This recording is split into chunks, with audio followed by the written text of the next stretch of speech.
the next step for our bag is that we're going to be making the drawstring, which will go through the casing and allow you to like open and close your bag, as drawstrings do. So to start, you're going to need that one really long piece of fabric that you cut, the 2" by 45" piece that's just as long as the width of your fabric was. And we're going to do a lot of pressing over here and then very like a short bit of sewing.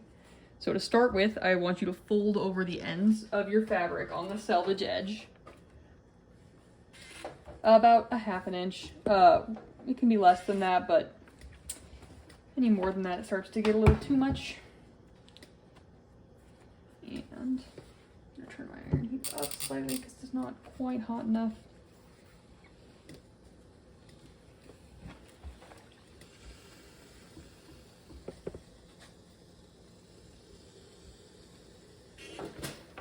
There we go. So the reason why we're doing these ends first is because then when we go through and press the rest of it, these ends will be pre-finished and nice for you, and they'll fold it over. Because what we're going to do next is we're going to fold our fabric in half, hot dog style, you know, like this, the skinny way, and then we're going to press the whole thing.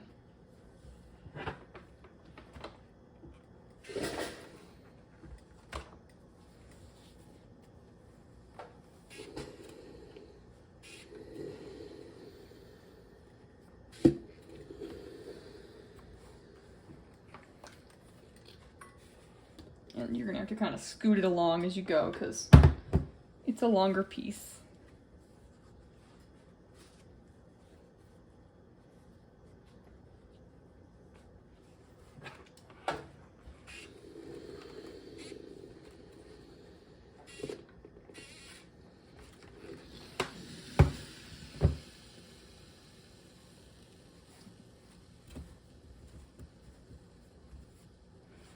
And so another way that you could do this process, theoretically, would be to make it and sew just a tube and then turn it out like we did with our straps and grab handle.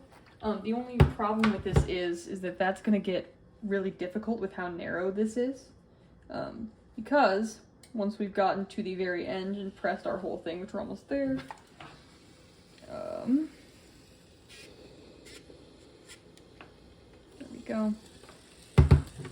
We're going to go back to the beginning and we're just folding in each side and then pressing that. And so it's easiest if you do one side and then the other side. So as opposed to trying to fold them both over right off the bat, I'm just going and pressing along the side that's closest to me, pressing it in so that the edge of it is hitting where the fold line is. There we go.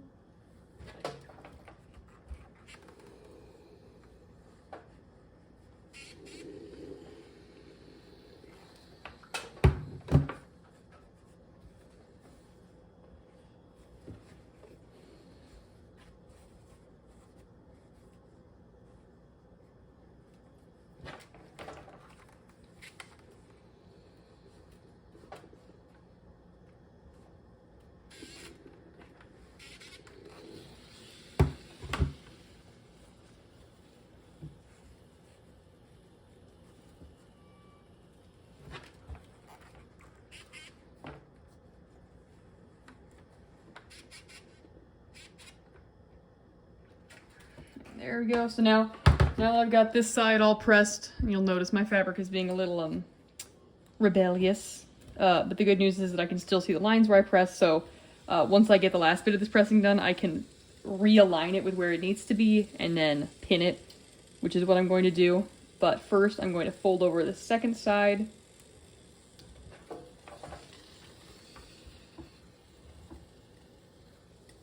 Or maybe I'll just fight with this very angry iron for a little bit. There we go.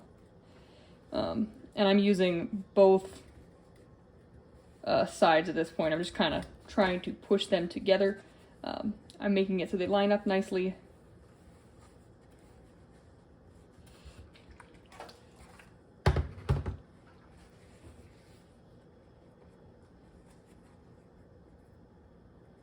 It's almost like the fabric knows it's being videoed and it's like, man, I'm gonna show them all.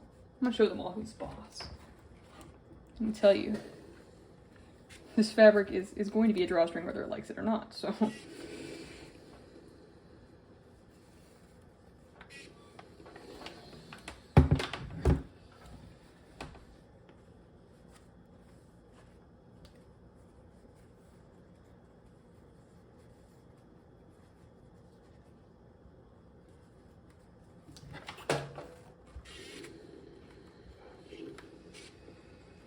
Almost there to the end.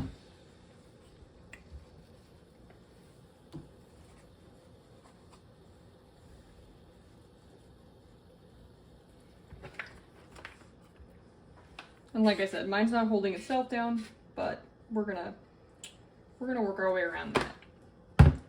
So now that I've gotten it all pressed both ways, what I want to do is making sure that my end stays folded down, I'm going to fold it together like this. So it's all one elaborate and continued hot dog style version of folding. And I am going to pin this because, as you saw, my ironing is not being super effective. I would recommend you iron it before you pin. The fabric I'm using on my lining is a little bit uncooperative, I'll say.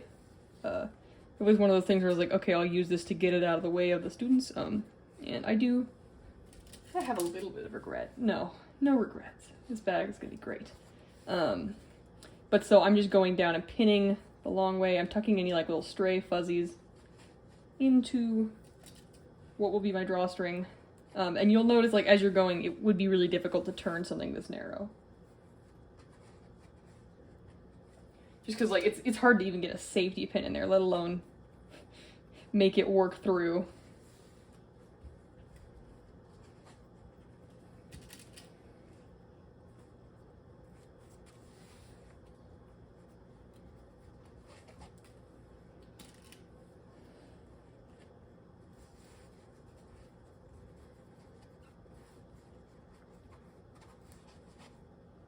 I want the edges that I'm folding to be even, which they should be because you already pressed it down the center and then you use that to line stuff up, so they should all be really nice and even matching.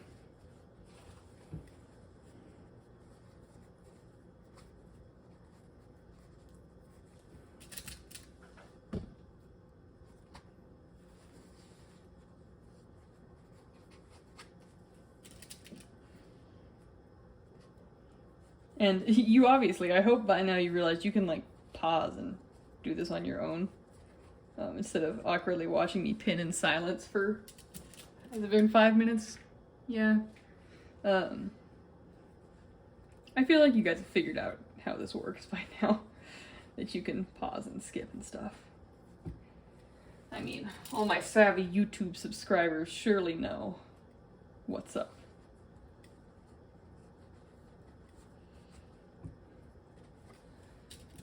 Go. And then now that I'm at the end again, I want to make sure that the part I folded just stays folded in. Well, all of it's folded at this point, but I really want the end to be nice and folded. There we go. So it looks kind of like that, except for, there we go. I've got a springy thing sticking out here. Yeah. And once we're done with this, we're going to head over to our machine and we're going to finish up making our drawstring there.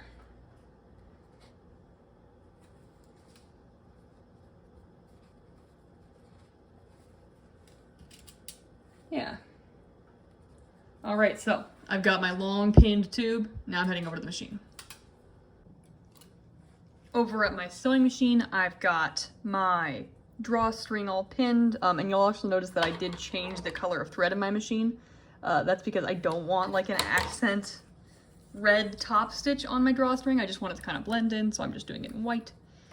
And on the drawstring, I'm going to start by doing the end.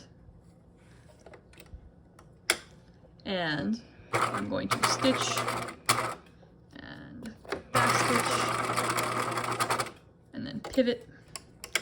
And then I'm just going to do what's called edge stitching, where I'm just stitching as close to the edge as I can. It's really about 1/8 of an inch. But we're top stitching along. And as I go, I'm just kind of neatening things out if they've begun to become disordered. Keeping everything lined up with my hands, as well as where the pins were.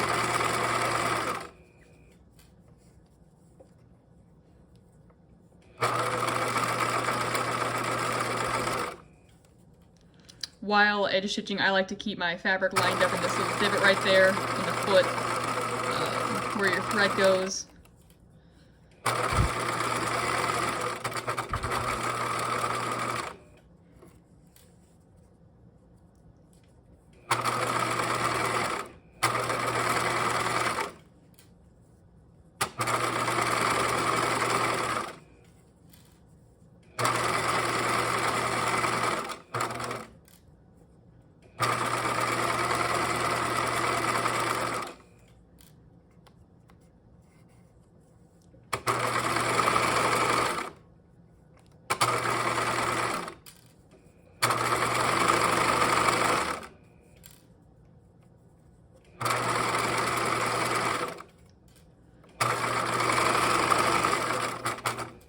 Okay, and I'm reaching the end.